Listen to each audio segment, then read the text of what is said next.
आंवला नवमी के दिन कि शंकर भगवान भूत भावन भूतेश्वर जब भगवान आंवला नवमी के दिन श्री हरि नारायण आंवले के वृक्ष की पत्तियों पर शयन करेंगे और भगवान शंकर उनका अनुमोदन करेंगे, तब श्री हनुमान जी महाराज उनसे विनती करने के लिए पधारते हैं। 33 कोटि देवता भगवान विष्णु जब शयन से उठते हैं, देवसोनी एकादशी को जब भगवान उठेंगे, नेत्र खोलेंगे, तो प्रथम दर्शन भगवान विष्णु श्रीमद् भागवत कथा, स्कंद पुराण, पद्म पुराण, अग्नि पुराण, जितने भी पुराण उठाना चाहे सारी पुराणों को उठाकर देखना कि प्रथम वर्णन आपको मिलेगा कार्तिक महत्तम का कि भगवान नारायण सर्वप्रथम जब नेन खोलते हैं अपनी देव सोनी एकादशी से सोकर देव उठनी एकादशी पर जब उठते हैं तो भगवान नेत्र खोलकर सबसे पहले किसका दर्शन करते हैं? किसका दर्शन? स्कंद पुराण कहती है, विष्णु पुराण कहती है कि भगवान नारायण जब नेत्र खोलते हैं तो खुद की अर्धांगिनी लक्ष्मी भी नहीं, महाराज ब्रह्मा आदिक देवता सब खड़े, पर भगवान नेत्र नहीं खोलते। कब तक? जब भगवान शंकर अपने ही मुख से भगवान श्री हरि का गुणगान नहीं गाते, डमरू का नाद नहीं। आंवला नवमी का आप लोग साधना करते होंगे। जब कार्तिक के महीने में आंवला नवमी का व्रत आता है तो जो उपास नहीं भी रखते हो, जो पूजन नहीं भी करते हो, उनसे मेरा निवेदन है कि स्कंद पुराण में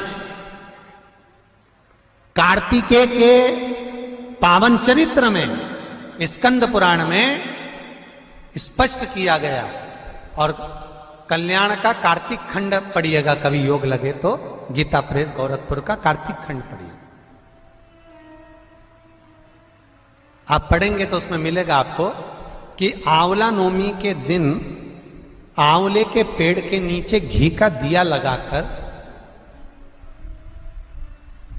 मध्याह्न से पहले, दोपहर के 12 बजे से पहले आंवले के पेड़ के नीचे आंवला नवमी के दिन कार्तिक के महीने में स्कंद पुराण कहती है जो घी का दिया लगाकर पूजन कर कर अपना पल्लू पसार कर आंवले के वृक्ष की डाली में से उस पे लगी हुई थोड़ी सी छाल को अपनी अंगूठे और चीटी उंगली से अपने पल्लू में गिराकर ले जाकर लाल कपड़े में हल्दी के साथ अपनी तिजोरी में अलमारी में रख लेता है। उसके घर में कभी बरकत की कमी नहीं होती, उसके घर में कभी संपदा की कमी नहीं होती, उसके घर में धन वैभव सत्ता बढ़ती है, बढ़ती है। आंवला नवमी की कथा में एक प्रसंग आता है। आंवला नवमी का पूजन आपको करना आता है, व्रत करने वाली माताएं व्रत करती है, आंवले के पेड़ के नीचे जाकर पूजन करना, भोजन करना, आंवले का वृक्ष की छाया में बैठना, उस दिन किसी को अपशब्द ना कहना, आंवले की पूजन कर कर अपनी झोली को पसार कर चीटी उंगली और अंगूठे से आंवले की छाल को थोड़ा सा पल्लू में गिरा लेना, उस छाल को ले जाकर अपनी बरकत में, अपनी अलमारी में, अपनी तिजोरी में रख देना। यह आंवला नवमी की पूजन का विधान है, संपदा के। एक बहुत अच्छा समय रात्रि के 9:15 का एक समय होता है। जिस व्यक्ति का रोग बीमारी समाप्त नहीं हो रही हो, हॉस्पिटल में पड़ा हुआ है, कोई बहुत भारी बीमारी में ग्रसित है, छूट ही नहीं पा रहा, तो रात्रि को 9:15 पर किसी भी दिन शंकर भगवान के शिवलिंग का, जो तुम्हारे घर में शंकर जी विराजमान हो उसका, या शंकर जी के मंदिर में जाकर शंकर जी का थोड़ा सा जल, उसमें थोड़ा सा आंवला पड़ा हुआ, मतलब आंवले के पानी से शंकर का अभिषेक पूजन कर लीजिए। उसका नाम लेकर कर लो जो रोग से ग्रसित हो। 1 दिन 2 दिन 3 दिन करोगे, वो हॉस्पिटल से छुट्टी करके आ जाएगा, उसका रोग समाप्त हो। आंवले के वृक्ष के नीचे, स्कंद पुराण में भी है, कार्तिक महीने में आंवला नवमी पर आंवले के वृक्ष के नीचे भोजन करने से संपदा बढ़ती है। इसलिए आंवला नवमी पर लोग आंवले के पेड़ की पूजन करने जाते हैं तो वहां गोट भी करते हैं। बोलो सही है कि गलत है? वहां लोग टिफिन लेके जाते थे, पहले भोजन करते थे आंवला नवमी पे, आंवले के वृक्ष के नीचे भोजन करने पर संपदा बढ़ती। आंवला नवमी का दिन कार्तिक में पड़ती आंवला नवमी, ठीक है। जगत गुरु शंकराचार्य जी कह रहे हैं, मां तो कृपा कर दे। मां कहती इसने कभी दान नहीं करा, पुण्य नहीं करा, सत्कर्म नहीं करा, तुम्हें कैसे दान दो? दान का फल दान।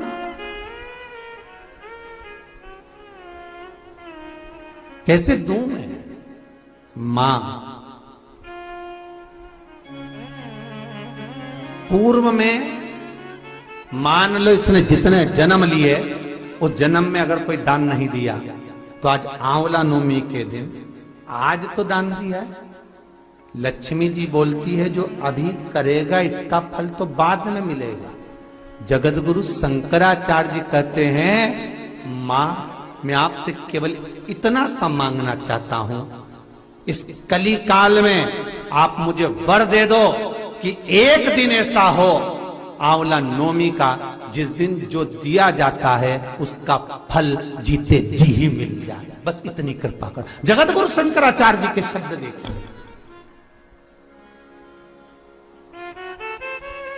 गौदान करा उसका फल बाद में मिलेगा, कुछ दान करा उसका फल बाद में, पर आंवला नवमी के दिन अगर आपने कुछ दान दिया है, आंवला नवमी के दिन अगर आपने दान किया है, उसका फल जगत गुरु शंकराचार्य जी माता लक्ष्मी से कहते आज की आज मिलना चाहिए।